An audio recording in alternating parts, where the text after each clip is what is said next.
Happy Friday, and welcome back to another episode of You've Got Questions. And I want like a studio audience to cut in and be like, I've got cancer, but that's probably not going to happen. It's me in my room, but I've got cancer. I'm Mike Lynn, and this is a video I'm making to inform everyone of how I'm doing and to give a couple updates on my treatment. So, the question of the day is, what is it like to have cancer? I've actually had a few people ask me versions of that question, and it's pretty broad, but it's very understandable. It's a foreign concept to most people, luckily, and I think a big goal of making these videos is to kind of let you, see how this goes as I see how it goes. And so, what's it like to have cancer? Well, what does good news look like to a stage 4 cancer patient? I'll give it to you. I had mentioned in other videos that I was getting an MRI done of my brain that would kind of, give more focus to my prognosis. If there were metastases in my brain, it would be pretty grim. There were none, so that's awesome. I can be happy about that. That's what good news looks like to a stage 4 cancer patient. You just have stage 4 cancer, but it's workable. That's legitimately good news. So there's that update. Now back to the initial question, what is it like to have cancer? I'm now 2 weeks out from my first treatment, and it's a lot more intense than the last round of treatment I had, which was just Opdivo. Now I'm doing Opdivo Yervoy immunotherapy treatment, and I've found that there's side effects. I'm getting fatigue intermittently, my stomach feels kind of weird, my joints are achy, and I can see how this is a really debilitating treatment for a lot of people. And right now I would say it's workable. I'm still able to play basketball, I'm still able to work, I'm still able to do all these things, which I said that the day after my first treatment, and that was, hoping for the best.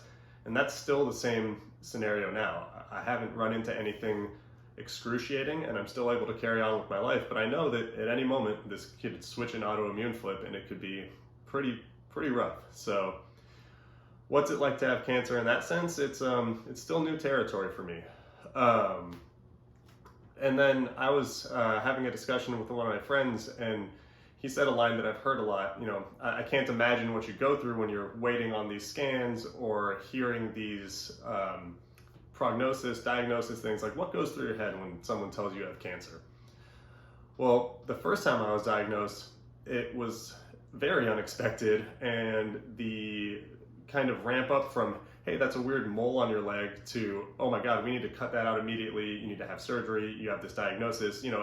My mind couldn't handle it. It just happened super quickly, and by the time I could process it, I was already post-surgery, I was depressed, I didn't know what to do.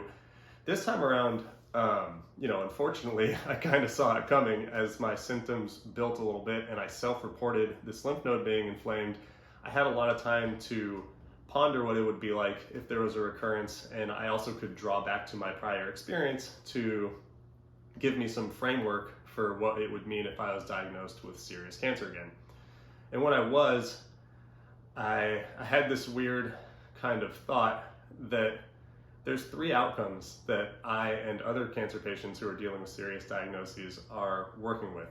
So the worst outcome, which is you die of cancer, you have to come to terms with that. And I've done that multiple times. That's the furthest thing from my mind. If it happens, it happens. And one of the things that I think I am fortunate to have is a life that I don't feel cheated by.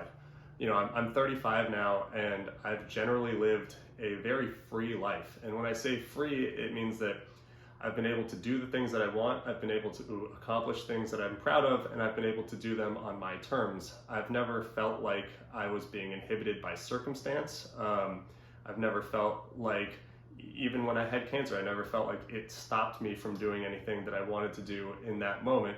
It seemed like a bump, and even right now, this seems like a huge obstacle, but if the worst was to happen, I wouldn't be angry at the world. I would just say, okay, I had less time than I wanted. So that's the first outcome when you're diagnosed with serious cancer, is death. The second worst outcome is that your cancer is not curable, it's merely treatable. And this has, all these things have wide ranges of how they go down. And this is one of the things that does scare me a little bit too, is treatable, not curable, means that your cancer is going to perpetually recur, or you're going to be dealing with side effects your whole life, and it can add a lot of weight to your, day-to-day life and the years that you have left. Also, this would mean your life expectancy is probably less than if you are cured. That is an outcome that, while better than imminent death, that scares me. That crosses my mind a lot, and it's becoming a more real possibility as I have to take more immunotherapy or my cancer seems resistant to it. The best outcome right now for me is essentially I spend this year of treatment in what I like to call jail, and then I have to look over my shoulder for a long time in the future. I call it jail because as soon as you're diagnosed with cancer, everything else gets put on hold. Even as much as I am living my life right now and, working, exercising, socializing, making plans, they just don't hold any weight to the task at hand, which is survive this cancer, get through immunotherapy as unscathed as possible, and keep myself mentally healthy. So not having any progress or not having anything meaningful for a year is really detrimental to your mental health. And I'm trying to create mechanisms that let me grow while I deal with cancer. Making videos has been the best thing for me so far because it's something that is, relatively scheduled. It's dynamic. It helps me talk to people that I haven't talked to in a while. It helps me connect with strangers who have similar experiences as me. But that's the best outcome, is I get through this, and I just have to live a life where I'm very cognizant of more recurrences, and cancer is going to have worked itself more into my identity again, which was something I was trying to avoid. But regardless, that's what I know cancer to be. That's what it's like for me to have cancer. Each one of these videos, I always want to emphasize that I make them because it's helpful for me, and I hope helpful for other people who have, cancer patients in their lives or in their families, or, unfortunately have cancer themselves. But there's no one size fits all. I'm still able to be up and about and healthy, and there's so many cancer patients who are not, or so many people who have parents who are affected by this, who see them deteriorating. I want to be able to portray an optimistic outlook on cancer from a young, healthy person, but also know that what I'm describing isn't just what you should expect. If you get cancer, it might not look like this. I feel fortunate to be doing these videos and to be living my life, but I know that could also change. So when someone asks what it's like to be cancer, what it's like to be cancer, I am the cancer now. When someone asks what it's like to have cancer, I just kind of smile and say, I don't know, we'll find out. And so I'm going to keep finding out. And I hope you enjoyed this video, and I'll see you next time. Thank you. Bye.